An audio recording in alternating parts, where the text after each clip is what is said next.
We're very honored to have the ambassador here today. Thank you all for joining us here as well. For those of you whose first time it is here at the Chamber, you are currently sitting in the 1859 room, which is in reference to the year that this Chamber was founded. Now, the Metro Atlanta Chamber, being founded in 1859, makes us one of the oldest chambers of commerce in the United States. And since our very beginning, our role has been to convene the leaders, the decision makers from across the region to advance opportunities and economic prosperity for the region. And I say region because we are a regional chamber. We are not just the city of Atlanta, but we cover the 29 counties that comprise the metropolitan statistical area of Atlanta. If you aren't entirely familiar with our organization, what we do, I'll give just a brief overview. I know you're not here to hear me speak, but we're much rather interested in what the ambassador has to say. Our work spans a number of different areas, including policy. So we have a dedicated policy team that works on statewide issues, everything from tax incentives and credits to infrastructure and social issues, really a reflection of the business community's needs and their vision for what will continue to drive the region forward. We also work to tell the Atlanta story, to talk about what's unique in our region and tell that story not just nationally, but amplify the message internationally to global audiences. We take a very active role in talent and workforce development. We also have the Atlanta Sports Council housed here, which is instrumental in recruiting the 2026 FIFA World Cup, which will be held in part just behind you at the beautiful Mercedes-Benz Stadium in 2026. So we look forward to around 4 to 5 games that will be hosted here in Atlanta, which we're very excited about. It's something that we will now share in common with South Africa, of course. And lastly is the Economic Development Division of the Metro Atlanta Chamber. That's where I reside. And economic development, our role is to retain and attract investment in the region. Within the Economic Development Division, the Global Commerce team focuses on the international aspect of that. So we support foreign-owned enterprises that are looking to invest in the region, looking to locate here, but also continuing on the outbound side, supporting the international growth of Atlanta-based businesses, including to key markets such as South Africa. We do that through signature initiatives such as the Metro Export Challenge, which is the largest international economic development collaboration throughout the region. So we're very proud of that. Just a quick overview before I pass it off to my 25 career here with the state. A lot has happened since the Chamber was founded in 1859. Atlanta has grown tremendously. We are not only home to a population of over 6 million and growing, but only 3 metropolitan areas in the United States that is experiencing an in-migration, so continued growth. That continues to grow the region. We're also an epicenter of business. Atlanta is truly synonymous with business. We're an epicenter for business in the Southeast and a global economic hub. And that's reflected by the fact that we're the 3rd largest home to Fortune 500 companies, so the largest publicly traded companies in the country. We're also the 5th largest home to Inc. 5000 companies, so the fastest growing privately held companies. And there's a lot more behind that that really reflects the economic powerhouse that is Atlanta. So I want to welcome you all again to the Chamber, and especially welcome Madam Ambassador here, not just to the Chamber, but to Atlanta in particular. And I will hand it off to my dear friend, Corinne Marsick, with the state of Georgia.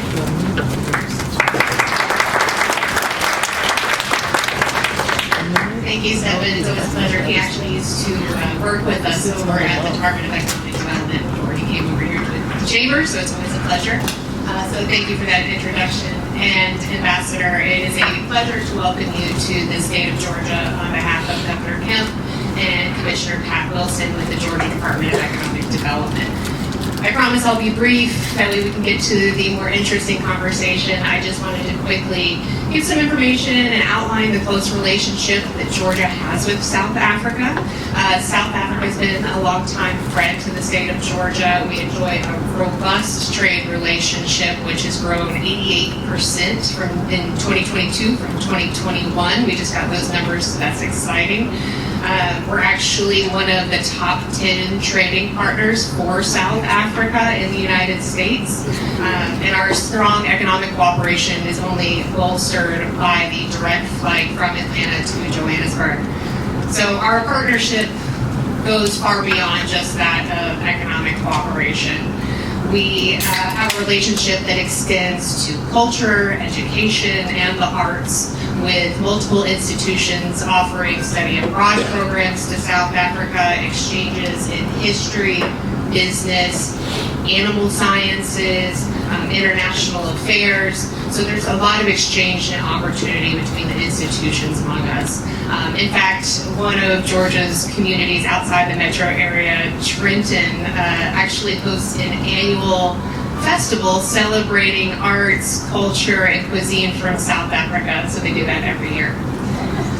Our partnership also comes at a government-to-government level. So we are proud to take part in what is called the Regional Leaders Summit alongside the Western Cape and 5 other regional governments that span the 5 continents. This relationship has been dedicated to sharing scientific research, best practices, and information to benefit the citizens around the world. Particularly notably, and what I always like to highlight, was really proud that the department took part in, was research and best practice sharing over the COVID-19 pandemic and framing rapid response. So we worked with those partners, including the Western Cape, over the COVID-19 pandemic, when international cooperation had to get a little bit creative. So there wasn't as much travel, and we switched that relationship to digital for a couple of years. But finally, I want to mention one of the most prominent Georgians who has worked to strengthen the relationship between Georgia and South Africa. While this is a difficult time for people and communities around Georgia with the news of President Carter's decline in health, I'm reminded that being in a room here with our international partners, that he touched lives around the world. President, as you know, former President and Georgia Governor Jimmy Carter believes in the power of international cooperation. As governor, he opened the state's first international offices, which this year celebrate their 50th anniversary, so it was very forward-thinking in Georgia's international engagement. And then as president, he continued to work towards building international cooperation, supporting the international community, building peace and humanitarian efforts.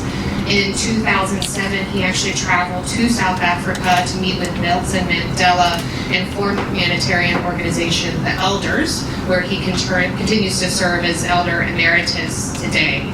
So our thoughts and prayers are with the Carter family and friends at this time. But it's through this lens and this history of partnership between the state and South Africa that it's really an honor to welcome you, Ambassador, to the state.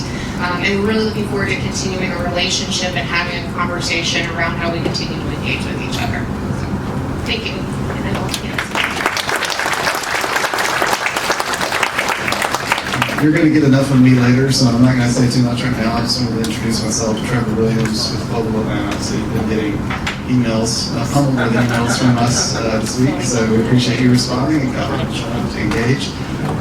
I'm going to turn this over to Neil Diamond from the South African Chamber in the USA, and he's going to introduce the ambassador.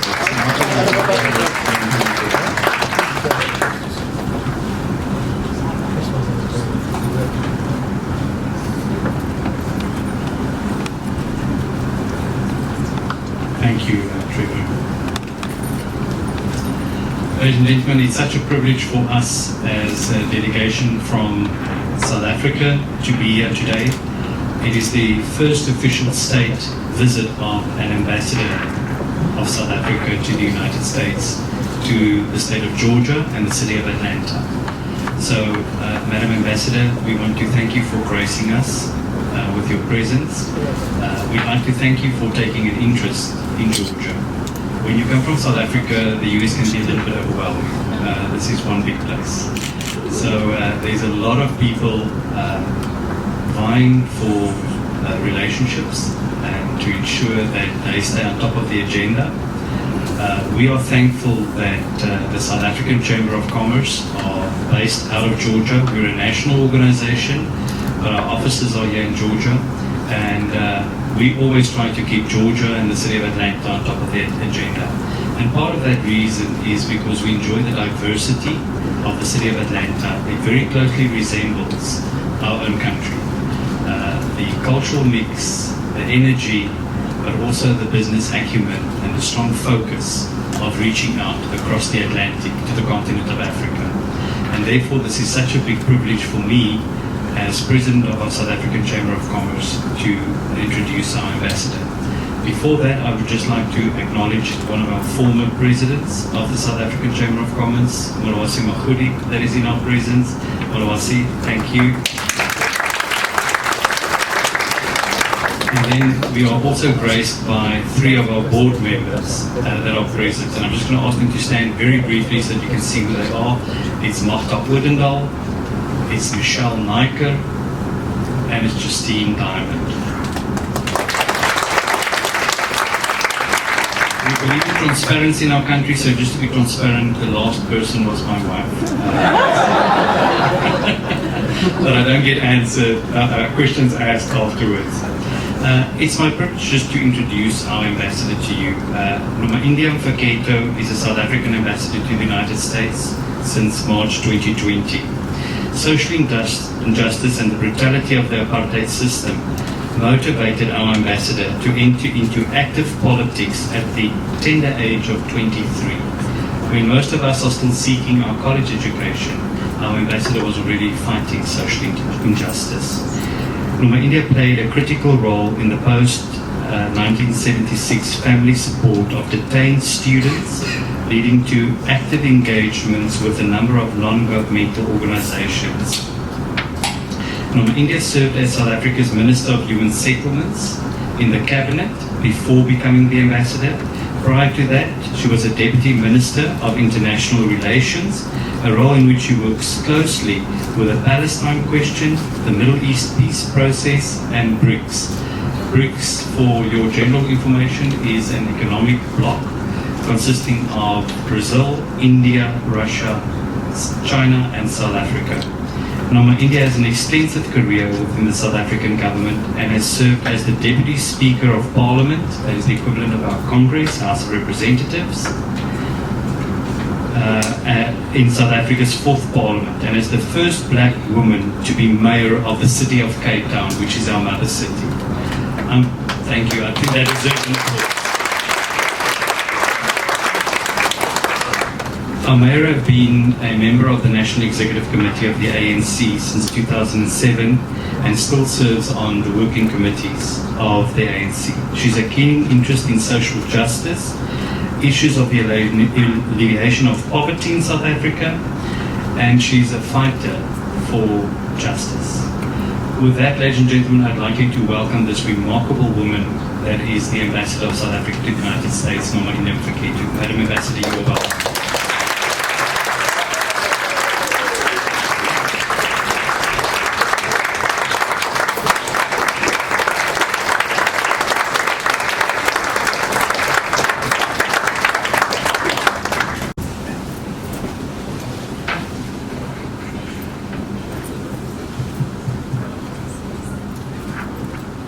Good day, ladies and gentlemen. I'm just missing my glasses. The eyes are big,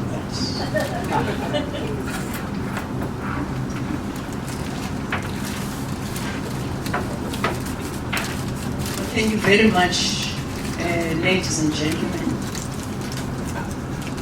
I thought I would be able to working on this round table on myself with all the good things that are sitting in different tables so that I can also be able to speak about where I come from even before Uneli come to this table. So it's overtaken me a bit. Thank you very much. Program Director, Mr. Paul Ghana, Chair of Metro Atlanta Chamber, Mr. Neil Diamond, President of the SA Chamber of Commerce in the USA, members of Metro Atlanta Chamber, distinguished guests, ladies and gentlemen, a very good afternoon today. On behalf of South African government and the Embassy in Washington, it is indeed my honor and pleasure to meet with you here today. It took us a while to come together in this way. For this, I would like to recognize our host, the Metro Atlanta Chamber and SACUSA, two great advocates for building and strengthening the ties of business and trade and investment between South Africa and the United States. Most important, allow me to express my appreciation to all the participants.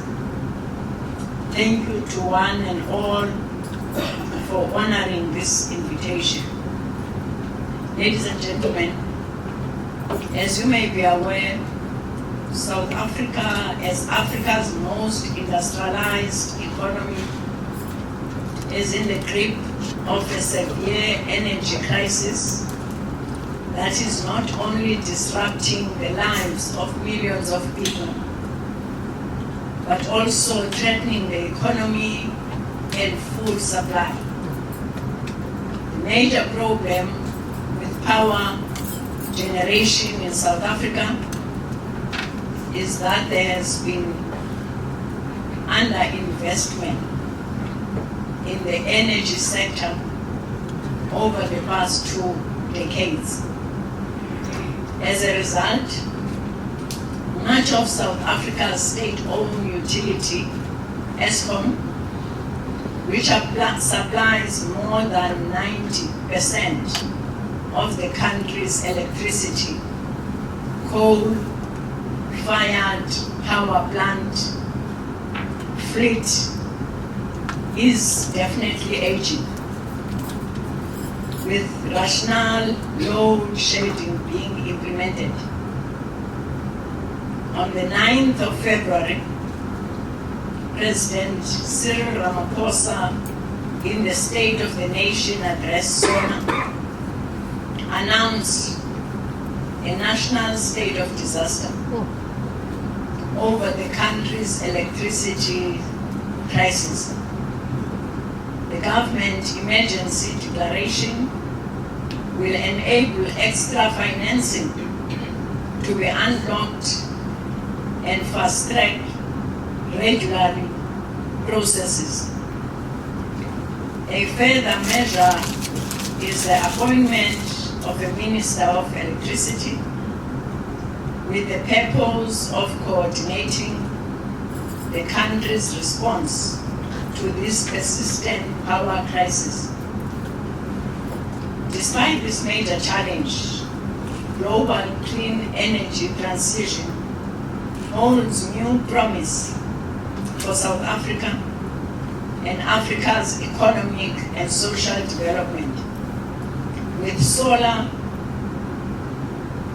other renewables, and emerging areas such as critical minerals and green hydrogen offering strong growth potential if managed well. The COP27 Climate Change Conference in Egypt in late 2022 provided a crucial platform for African leaders to set the agenda for the coming years. Ahead of this conference, South Africa pitched to the international community its 1.5 trillion rands plan to kickstart the decarbonization of its coal-dependent economy over the next 5 years. In November 2022, President Ramaphosa presented this 2023 up to 2027 investment plan, a blueprint for South Africa's economic transition from fossil fuels to renewable energy, and to address the country's frequent blackouts, unacceptable levels of poverty, and the climate crisis. This investment plan is the first of its kind in both scale and ambition. It provides a vision of a future South Africa, which is a leading player in a new low-carbon global economy. The risk of a global slowdown, together with South Africa's domestic challenges, such as severe power cuts, the cost of living, is slowing down.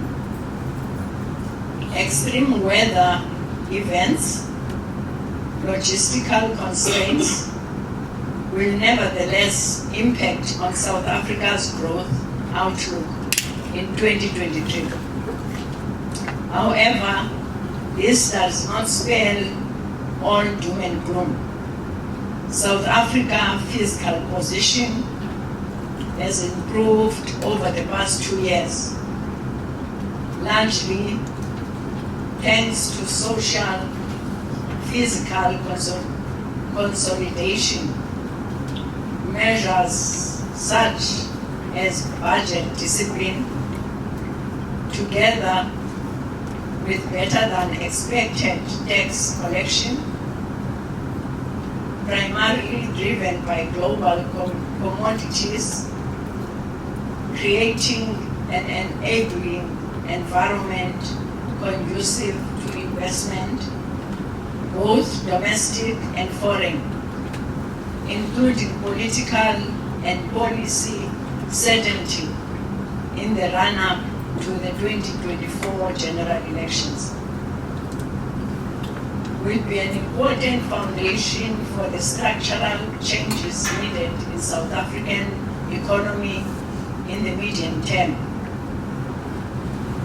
What could be a game changer for the country is the opportunities linked to its own energy transition goals, that is, to a move away from a coal-dominated energy, an energy that is a mix whilst overcoming its power generation shortfalls, as well as supplying and adding value to critical commodities in a global clean energy future. On the former South Africa have massive renewables potential, not only in solar and wind, but also in green hydrogen. On the latter, it also has a notable comparative advantage in supplying key minerals and metals for clean energy applications, such as platinum group metals used in catalytic agents in hydrogen electrolysis and fuel cell application. This could help give rise to new drivers of economic activities that boost the growth and create jobs, while also ensuring a just and fair transition towards carbon neutrality. This has already caught the attention of countries like Germany and the UK, who are looking to get an early foot in the door. Ladies and gentlemen, the Momentum US-Africa Summit held in Washington, D.C. in December of last year is a further significant milestone in our relations as Africa with the United States. A key pillar of this summit was the U.S. Africa Business Forum, hosted under the name and under the theme, Partnering for a Prosperous and Resilient Future. This event brought together African heads of states and U.S. and African business and government leaders to advance mutually beneficial two-way trade and investment partnerships that bolster Africa's role in the global economy, scale innovation, and create jobs, drive advancement in key economic sectors, and foster inclusive and sustainable growth on both sides of the Atlantic. Prior to U.S. Africa Leaders Summit, President Ramaphosa, at the invitation of President Biden, undertook on the 16th September 2022 an official working visit to Washington, D.C. Apart from the visit providing the opportunity to reset and deepen South Africa and U.S. relations, it also announced an establishment of the South Africa-U.S. Investment Advisory Task Force. The summit signaled the Biden-Harris administration recommitment to sustain economic growth and mutual prosperity between the U.S. and Africa, and to build new relationships and opportunities by strengthening trade between the United States and African countries, increasing commercial opportunities across elevating Africa's role in the global economy, announcing new or expanded investment and programming between U.S. companies and African counterparts. The question is then, how can the Metro Atlanta Chamber and SACUSA, together with your members, make use of the opportunities provided by the respective governments or government as vital aggregators and multipliers in the business ecosystem, and chambers of commerce like the Metro Atlanta Chamber and SACUSA are close to the pulse of businesses and have a deep appreciation of their needs and challenges. As the South African Embassy representative, we highly appreciate your steadfast partnership over the years to both the business community and the government through your roles as a bridge builder, facilitator, and as enablers. For the purposes of today and today's engagement, I have on my side Minister Neil Diamond, a familiar face to all, and Mr. Reginald Ngamane from the embassy. In their particular role, they represent South Africa's dynamic diplomacy, which is its people, both young and old, in the diaspora and as well as in South Africa. Deeper collaboration between South Africa and the United States is crucial in how we will be able to not only overcome the challenges brought about by geopolitical issues, technological disruptions, and climate change, but also lessons learned from the COVID-19 pandemic, deeper collaboration between the two countries, and the support of its commercial entities will provide us a platform to scale greater heights and seize the opportunities of tomorrow. In closing, I would like to thank you all for making time to meet with us and hear the message we have brought to the Atlanta business community. We look forward to further engagements today and beyond. To the organizers of this occasion, I would like to convey on behalf of South African Embassy our heartfelt appreciation for your generous hospitality and the efforts that have gone into preparing for this gathering. I thank you very much, and I know that the questions that are going to be asked here would be answered properly, in particular by the two gentlemen that I mentioned. And I'm sure more than anything, some of the issues I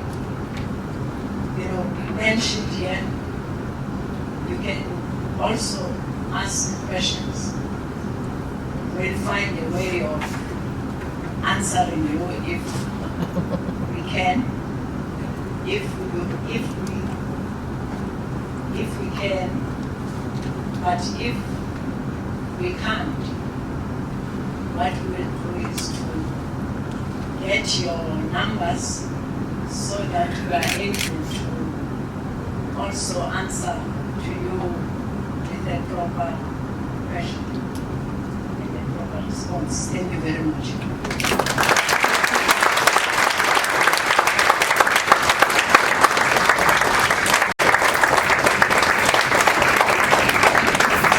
As the ambassador gets settled on the stage, I am going to take the moderator's prerogative, and I might ask her one more question. But my job here is to lead us through a conversation about doing business in South Africa. And I'm privileged to have been one time in South Africa. It's been quite a long time, 2010. Who remembers what was going on in 2010? World Cup, right? And it's funny how these things come back around. Now we're talking about Atlanta hosting the World Cup, and I'm sure learning some lessons from the legacy of that mega event in South Africa. One of the most amazing things, and this will lead to my question to the ambassador to get us started. As any tourist should do, I went to the Mandela House in Soweto and walked in the room, looked over to the side and saw a shelf full of honorary degrees. And it struck me that at least 4 or 5 of them were from universities here at the Atlanta University Center. And it reminded me that Atlanta in some ways doesn't need as much of an introduction in South Africa as it does in some other parts of the world. Generally, I may be overstepping, but sometimes Atlanta is thought of after places like New York or Boston or LA, etc. And so I don't know if that is the case in South Africa. It seems to me that Atlanta's reputation there, partially because of the civil rights movement and the connections therein between Dr. King and, of course, Nelson Mandela, have created this environment of trust, of cultural engagement. I wanted to ask you, Madam Ambassador, about that. Do you think Atlanta has a leg up in South Africa because of the ties that we've had? Do you think that Atlanta is recognized there? What is Atlanta's reputation in South Africa? And And do the civil rights ties that we've had lead to potential business opportunities? Can you just repeat for me the Athana one? Yes. Due to the connections that we've had over the years, particularly through the civil rights movement and the anti-apartheid movement, do those create an environment of trust that will lead to Atlanta having an advantage when it comes to promoting business connections? Very much so. I think what we've been doing, and I'm sure there are people who have been doing this for much, more than me. Definitely, I think, yes, Atlanta would have any, good thing that you say about them, and they are able to say that because not only Washington, but even, South Africa, so far away from, Atlanta, but when something is needed, definitely, Atlanta is one of the areas that will be seen as succeeded at some stage. Great, that's good to hear. And it's amazing to think about Atlanta having, Delta having one of the longest flights in the world to Johannesburg, right? 17 hours, yet we're still so close culturally. And I will say, I think there's been a new flight launched to Cape Town, so some of y'all have probably taken that. But as I look out, I'm seeing, they didn't pay us to say that either. But as I look out, I'm seeing a great cross-section of the local business community. We have students, we have people involved in entrepreneurship, we have nonprofits, we have this great representation, we have tea companies. And I want to open up the floor. Usually I would take more time, but since we're already getting close to 1:30, I think I would like to open up the floor to people who have practical questions about doing business in South Africa. Reggie here, Imane, is focused on political affairs, so if you got the hard questions, you give it to Reggie. And then if you got the business questions, Neil's ready. But yeah, I wanted to go ahead and get started on that because we have limited time for dialogue. Thank you. My name is Stephen Horn. I live in Macon, Georgia. My wife is from South Africa, and she's a lovely lady. She doesn't have very good eyes because she married me. She and I are very passionate about South Africa. I left my law practice to start businesses in South Africa. I have multiple organizations there, and two of them, one we started a company called Spirit Beads, and I have some that are free over there if y'all want to gather any of these. We don't do this anymore because our goal was to build a school in Kalicha, and we were able to do that, and it's something we're very proud of. These are leftovers. They have prices on them. Don't worry about it. Just grab them and go. But I want to talk about C-Blocks because the infrastructure issue and the ASCOM issue is such a big deal. And not only do we see problems with ESCOM in South Africa, we're going to have those same problems here in the United States. And all the problems that are in South Africa that I see those problems here in our country too. And so this is a tool for children to learn how to build circuits and educate them on how to build the electrical system. And if we don't invest in our children, regardless of how much money we spend, they will not have the knowledge on how to apply it. And so this is not an American company. This is a South African company. And the one thing that I've learned in all my travels, and I just was on that Cape Town flight 2 weeks ago, it's lovely, was that there is so much intelligence, entrepreneurship, and the people of South Africa are so smart that if we can give them the tools that they need, if our American businesses can help support the people of South Africa, I think that you will see things like this happen that will solve these problems. And so I just want to ask you, the opportunities with the children in education. I know there's this huge disparity. We see it in our own country here. How are we helping the children that aren't in necessarily the private schools in South Africa to give them opportunities to help the infrastructure, to help the ESCOM crisis and things of that nature? Any question? Anybody want to take that in particular? Thank you very much for that question. Thank you very much for that device and technology that you just informed us about, and your plans about it. Yes, indeed, your question is very relevant, particularly for us South Africans. We realize that through the COVID and the lockdown of the economy, that particularly in the public schooling, many children missed out on many hours of schooling. We saw in the higher education, particularly also in private schools, through technology, they managed to maintain their classes, but there is a struggle in the public services. We met earlier this morning with the mayor of Atlanta, and we talked. That is one of the issues that came up in terms of how now in the digital age can we eventually connect Atlanta, particularly school system in South Africa. He may attend a day in the life of South African or student or something like that. So those are something that we're looking at. I know with we're looking at reviving the Atlanta Cape Town Twin City Agreement. That's what Ambassador took on herself after meeting the mayor. We'll try and pursue that, and the issue of education still remains a challenge. It also boils down to what you say with ESCOM. Not only did our economy expand and grow, there was a lot more demand from the grid, but as the government as well failed to reinvest in the equipment. But also we also suffered a lot of brain drain, where we lost a lot of our technicians and experts. So it's a multiple challenge that we're facing as South Africa. We've partnered with many countries in terms of capacity training. One of the issues that came up when President Ramaphosa met with President Biden last year was also the issue of upskilling the public service.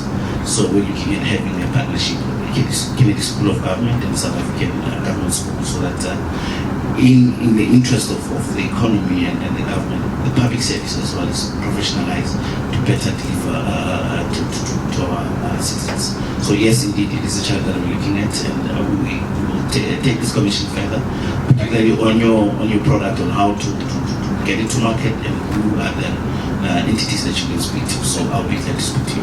And just to follow up, my family chose not to be a part of the brain drain. I have several sisters and brother-in-laws that refuse to leave South Africa, even though they can. They love your country.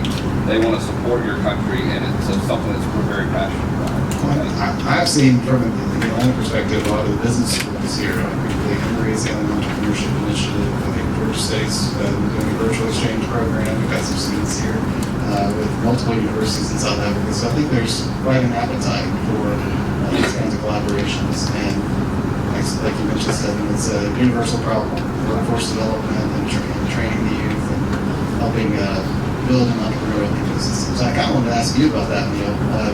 What do you see in terms of the ease of doing business in South Africa, the entrepreneurial ecosystem there? Can you just give us a little bit of the lay of the land there while we wait for the next question? I think we got one here, and then we'll come back up here. And then, yeah, so answer that one, and then we'll make it kind of rapid fire, because I think we're going to run out of time pretty quickly. I think you're going to have more questions than you anticipate. Yeah. So something that is unique about South Africa is really our very entrepreneurial spirit.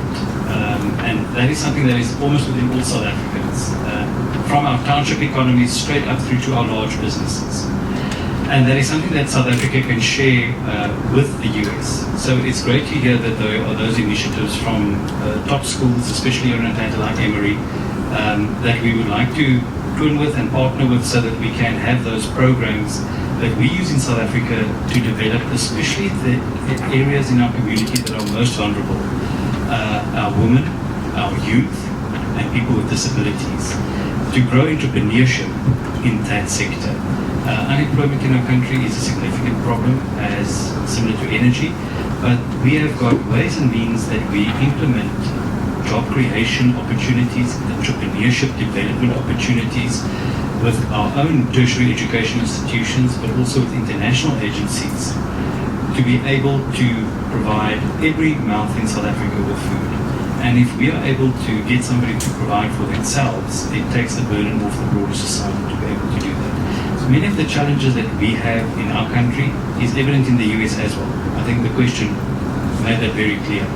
But I think taking hands across the Atlantic and sharing best practices and seeing how we can develop, upskill one another would result in a joint benefit for both our countries.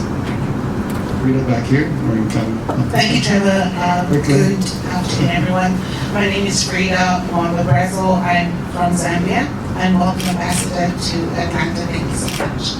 My question surrounds brain drain. It surrounds best practices, capacity building, but specifically around diaspora engagement. I believe Ghana is a good example, is setting a good example in terms of leveraging and tapping into the diaspora aside from remittances. And I'd like to find out whether you have any specific plans that entail increasing the interest of diaspora engagement in South Africa. Thank you very much for that question. I think me and Neil were so excited to and for me, I'll speak more on what I witnessed last year in December when the US hosted the US African Leaders Summit. There was a special engagement on the US commitment with the African diaspora engagements. There's even a presidential advisory council that's been established. So as the South African embassy, we all also quite monitor that to see how we can, should there be an opportunity for membership, choosing that we can nominate. But also we still see ourselves as the gateway into the African continent, and we appreciated the revolutionary policy by Ghana on the day of the return. It has quite also favored us as well. We tried to come at it through tourism. We were offering visa-free entry for 90 days. So we've seen a lot of visits and tourism from the US to South Africa. Last year alone, January to June, over 100,000 Americans visited South Africa. And the demographic is changing. I think it boils down to what you mentioned, our shared history, particularly around civil rights movements and apartheid. Also, as the African-American population is facing their own challenges in their country. So there's a lot of similarities in South Africa. So I've seen a lot of Black Americans settling and retiring in South Africa. And most of them have started to open businesses around property purchases as well as tourism industries, where they're trying to attract Americans to come into South Africa and explore the continent. Yes, I think I'll end right there. Thank you. That's right. Trevor, I think it's important that we just mention the diaspora, I think for a long time was maybe overlooked as a cornerstone of many of the strategies that our collective Southern African governments want to implement for economic growth, development, education, and skills training. The South African Embassy have given a lot of support to the Chamber and to other non-governmental organizations representing South Africans in the US. And we have started getting a network of South Africans together. And I'd like to extend that hand to Southern Africans, because we are a collective group. We're not just a standalone nation. South Africa isn't an island. It really is connected to the continent. So you cannot speak about South Africa without speaking about the Sub-Sahara Africa diaspora, the Southern African diaspora. So we would like to take hands with you, and we'd like to find out where all our diaspora is. Because the diaspora that came here acquired new skills, upskills, and many of them have got successful businesses. So we'd like to harness their collective power and give back to Africa. give back what we've learned here, and also see how we can leverage off the diaspora over here to ensure that African business becomes part of Main Street USA. For too long we were hidden back in the corners as immigrants. Even though we are fellow US citizens, many of us, we'd like to see that Africans take their rightful role on Main Street USA. And we can only do that as a diaspora if we stand together. Thank you. Great. I think we've entered the quick question, quick answer portion of the program. I think we've got one here, and then we go here and then back here. Okay, great. Yeah, I think we probably can take 5 more minutes, something like that. Is that okay?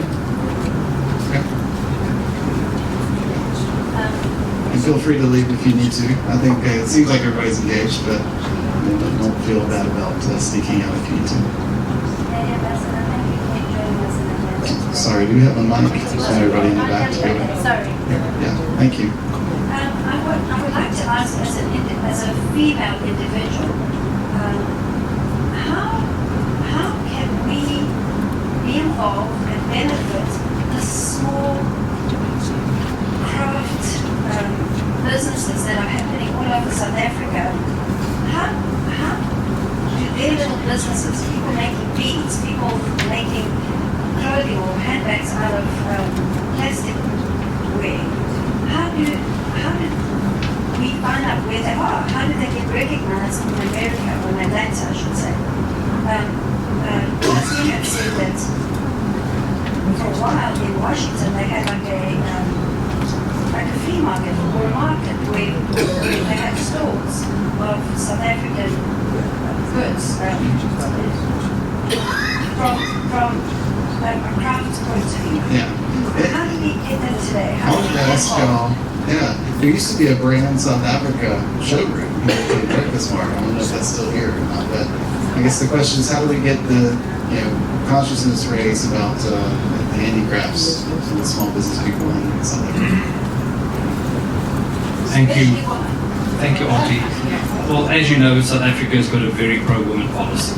And in our country, we've got a 50% rule. 50% of all public representatives need to be of a different gender. So, having said that, we are expecting government to take over responsibilities that's really ours as the private sector. And I think that's why we have got an organization like the Chamber, so that we could take hands with our township economies, find our local women that manufacture crafts and arts, and in some instances even wines, and bring that out to the US. We know of the South African house that was based over here, running DC, and unfortunately it's normally tied to an individual, and once that individual moves on, the whole project will stay. We're hoping to provide sustainability to something like that moving forward. And I think your question is something I will take up with our Department of Trade and Industry and Competition, and see how we can get support to get that South Africa house back on the go again, so we can promote women entrepreneurship and crafts from our women. That's good. We're going to go right here. Quick question, quick answer. My name is Steve Golden. I'm one of the businesses born in Atlanta. And what I'm trying to understand is, how do we develop partnership? I like what you said, that we're not going to go fix the problem, and we develop partnerships. So I think that I like the idea of having Africa being part of the mainstream business in the U.S. I think it's only in going together, winning together, any businesses is good. So how do we develop those partnerships? What are the opportunities in Johannesburg, short-term, long-term? It's in the IT sector, you mentioned the energy sector, but how do we start developing those partnerships? And that's a win-win that we can also bring you to mainstream and open up the doors here, not just here. Partnerships, and I also wanted to ask about, when you're talking about energy, is it open? Is it an open market when it comes to foreign suppliers? But partnerships first, I guess. I'm going to allow Reggie to speak about energy. I'm just going to speak about partnerships. Events like this is exactly what we're trying to do to promote South Africa as an investment destination. As the ambassador said, South Africa is the gateway to Africa. We're the most developed and industrialized country on the continent, and as such there are a lot of opportunities for American business to do business in South Africa. So events like this is how we'd like to showcase and position ourselves, but taking the next step in terms of partnership We have got our Department of Trade and Industry representatives that we can connect you with to take your business in your sector or your industry to the next level in connecting with your counterparts in South Africa and see how we can unlock value for both our countries. And thank you for that question. Richard, I don't know if you want to address One it. here in the middle, and I think a few over here and one back there. Okay, that'll probably have to be it. Hi, my name is Lauren Clark. I'm an ambassador at Delegates. I am a journalist, writer, editor, and I'm a native Atlantan. And though I haven't traveled to South Africa, my parents did when I was in middle school. Atlanta is not only a civil rights hub, it's also a music mecca.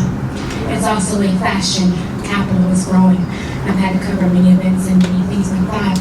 It is also a tech capital when we talk about creativity and creative commons that are happening. So I wanted to know if you or your committee have been open to looking to create some type of subcommittee where you have youth from Atlanta and from South Africa really do the homework of finding out what's going on. There's a lot of things happening. Musical festivals, all types of things. South African artists who are coming over, giving performances, Black American artists going over, international artists coming over here.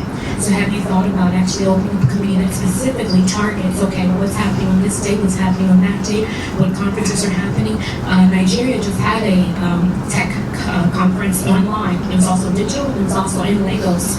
And my family and sister here mentioned you also had the recent Coachella, what is now being closed, but there are other things that are happening. So have you all been open to looking at a specific committee that says, okay, this is how we're going to target it. Let's make sure we get the dates. Let's get this, and let's really move this cohesion together. Thank you.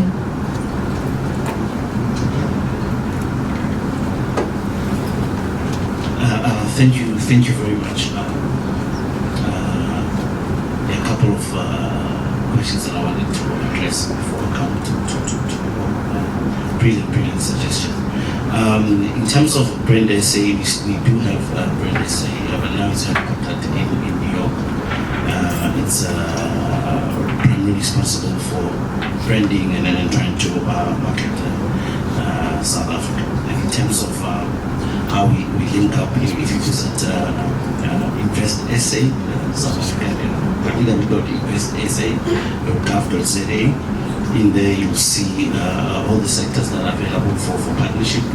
In fact, we have tried to make it easier, something easy to do business. We're a one-stop shop where if an investor is interested in coming to South Africa, having identified an opportunity, you come into one of the places where bureaucracy is eliminated. All the requirements to open a business are all in one place. So you get to meet your revenue people, your legislation people, and your permits all in one stop. And it takes about 26 days to really open a company in South Africa. In terms of energy, we're now going to an independent power producer approach. There have been rounds open for bidding with the Energy Action Plan announced. There will be Window 5 open for this year, followed with Window 6 and 7, 8 in the coming years. And this will be allow for renewable energy companies, investors to bid. But also there's a energy transformation happening in South Africa where Eskom used to be the sole provider of energy, but now we're looking at those companies that have solar capability to feed to the grid and sell to the state.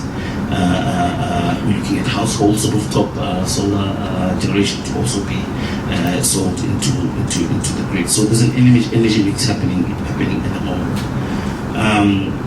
In terms of craft work, I know prior to COVID and prior to global recession experience, through the DTI, there used to be a craft delegation funded by the government to attend certain conferences where they will market their craft work and be linked to the industry. When I was working in Toronto in 2012 to 2016, I used to work in that.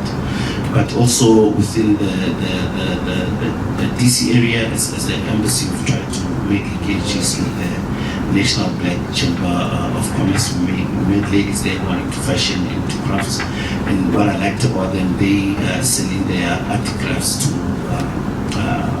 Hollywood industry. If you will notice, most of the Wakanda artifacts are South Africa designed apparel. So we're trying to link those with our ladies who are in the Johannesburg market. So we go through the DTI for that. But indeed, through the chamber to motivate, will be able to motivate the DTI to consider a delegation, but we have to identify a conference that will be worthwhile for them to come through that incentive. In terms of what you mentioned around fashion culture and having a subcommittee, it's a good suggestion, something that we should consider. As the embassy, we don't have that. We're relying on industry to assist us, and it's something that we will take into consideration. But yes, indeed, in terms of culture and uniqueness, South Africa also possesses the same similarities or identities as Atlanta in terms of the mecca of culture for the region, for Africa. Our music is quite loved in Africa, played everywhere.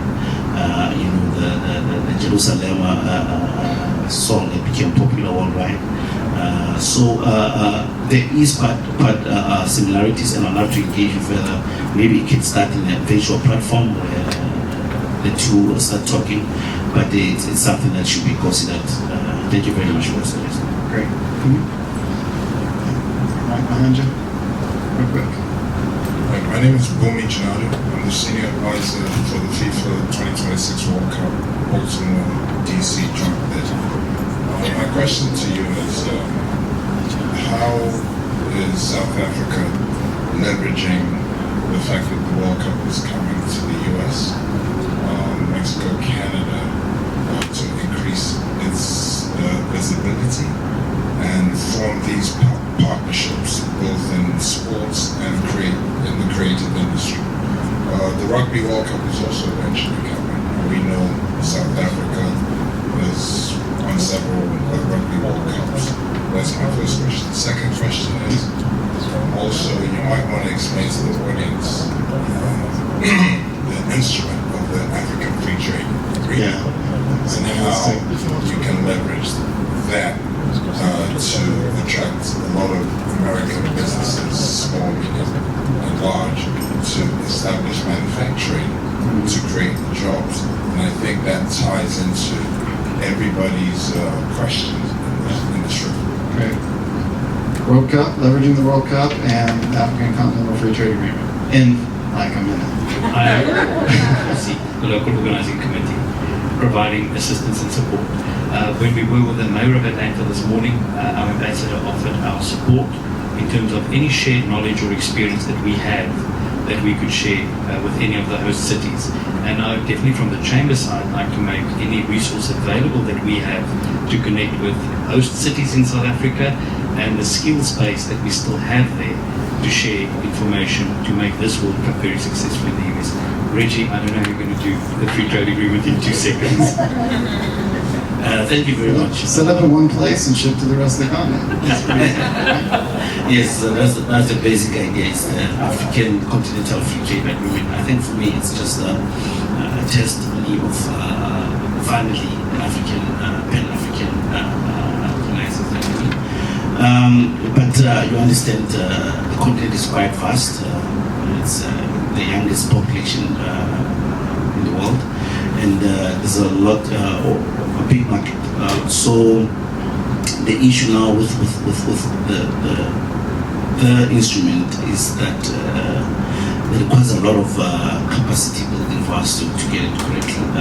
We've now appointed the Secretariat, which is a South African, who heads the African Free Continental Trade Agreement. And last year during the summit, we signed an MOU with the United States. It's going to help us with capacity training and trying to make sure that our systems talk to each other. As you remember, we are a continent that shares a colonial past. We have different instruments, so we're just trying to make sure that we align. But as South Africa, how we present ourselves comparatively is that we have advanced systems, advanced financial systems. If you wish to take advantage of that agreement, we advise you consider South Africa as your manufacturing hub. We're already dominating in the region, with most of our multinational corporations operating in Africa already, so the logistics and the supply chain instruments are already existing. And while being South Africa, you can over and above taking advantage of the Continental Free Trade Agreement is that we have other agreements that could give you the global reach, would be to Europe, to the East. So South Africa has that comparative advantage. Thank you very much. One more here and then one over here. Yeah, go here first. Yes. Thank you very much. I'm Sherilyn Sellers with the Urban Tea Party. And I thank you very much. My question is also surrounding the diaspora and as a small business owner in America, the diaspora question always continues to come up. What I would like to know truly from Your Excellency, the appetite for having African American business in South Africa. It's one thing to talk, but then when you get your feet on the ground, like if my tea wound up on the shelves there, what's the true appetite? Understanding the diaspora relationship. That's interesting. Yeah. Master, you take that. Thank you very much. Definitely the true appetite. It's something that everybody who is part of that is making sure that, what is needed can be given. And now in our committee, we have a part that is talking about socio-economic and one other, what's it, socio-economic house group and cultural. Now, definitely those people are made to understand that, yes, we're talking with them, but the important thing is what are we doing with those people? And those people I'm talking about are people who go to the, who go there and ask us if we can assist them. And then we do that in most cases, assist them. If we are not going to do that where they are, in Washington, clearly the South Africa in particular is a way of doing that. Thank you. If I can, thank you, Ambassador, for that one. We do have a unit in our embassy that deals with socio-economic and cultural matters that if we can come to, they'll be able to assist you. But there is an appetite for partnerships. We always believe if you want to enter the South African market, always consider local partners who understand the economy, the supply chains. But as I mentioned, if you're really wanting to get a product is for us to link you with Invest SA, they'll let you know how to set up, where to go. It's a very competitive market in South Africa as well in terms of the teas. But there has been some few African Americans who have established themselves in South Africa and have been successful. We met also a South African company that's based here in out of Georgia that's importing products specifically for hair products for black people, and they're succeeding here in America. So it's vice versa. If you can succeed here in America, servicing your demographic, you will definitely do that more in Africa and have a richer the reach of the entire continent. So there is a vision or approach on how we see the diaspora. I don't know if you recall South Africa once hosted the World Conference on Diaspora Engagement, and there was an agreement within the AU that the diaspora would form the sixth region of the continent. So with this rejuvenated Pan-Africanism that's happening, we're looking to expanding more and see how we can attract further the African diaspora. Thank you very much. Yeah, there's certainly precedent for it. I went to South Africa to write about stadiums, and I wrote about hair products.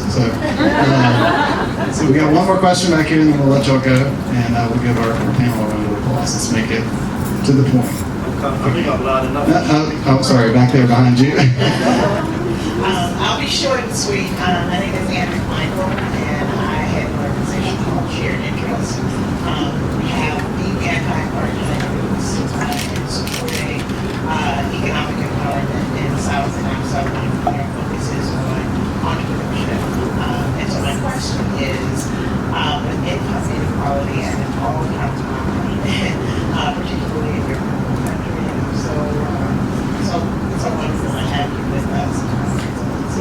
What can we be doing to unlock the economic empowerment and hope for young people?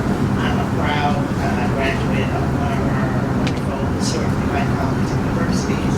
I heard about Georgia State, I heard about those amazing institutions.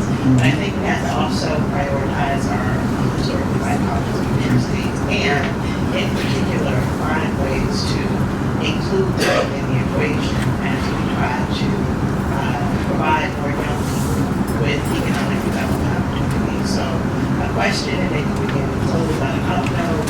I think young people have solutions to climate change. They're inherently entrepreneurial in terms of their creativity. I think South Africa, as you mentioned, is an entrepreneur's paradise. So what is it that we can be doing to really bring young people more into the forefront as we look to ways to advance economic justice and spur more economic development in disenfranchised communities? Thank you. Yeah, well, you met with the mayor this morning. It's the year of the youth in Atlanta this year, so that is a good up note to end on. And also, one of my favorite programs to cover every year through Clark Atlanta, through UGA, through Georgia State, we host Mandela Fellows in Atlanta. Yeah, whenever hang out with them, you really need to, because then you'll get really optimistic about Africa really quickly, because it's really the cream of the crop. And we have 75 of them usually coming to Georgia and various universities every year. So I don't know if anyone wants to wrap it up with that. So marching. We got to get out of here, guys. Sorry. Let's one more answer, and then we'll wrap it up. Yes, you're quite correct. There's growing economic income inequality in our communities, but we're trying to address that. I think one of the biggest challenges that we had grappling with is that our universities are producing graduates who are unemployable in South Africa. So, but we've seen a lot of unemployment in the sense that the jobs that exist do not meet the qualifications that they have, mostly not in the public service. Sorry, but we're noticing a booming ecosystem around tech startups and innovation. That's one of the things we discussed with the mayor. A lot of universities now, they're having incubators trying to guide youth to develop their products, take advantage of the digital economy that we have right now to make money. So that is one of the commitments we made to the mayor, that we're looking to linking the tech hubs of South Africa and Atlanta for them to just start a conversation. What the South African tech industry has always mentioned is that the opportunity is there, but the venture capital funding, it's still a challenge. But then they appreciate the regulations that we have and the support and incentives that the government can provide in some of this avenues. Perfect. Usually I have to fill space with questions. This was not the case today. And I'm very excited because I think it shows potential, it shows the interest, it shows that this is a jumping off point for further conversation. And in the interest of everybody's time, I'm going to ask everybody to give a round of applause to the ambassador.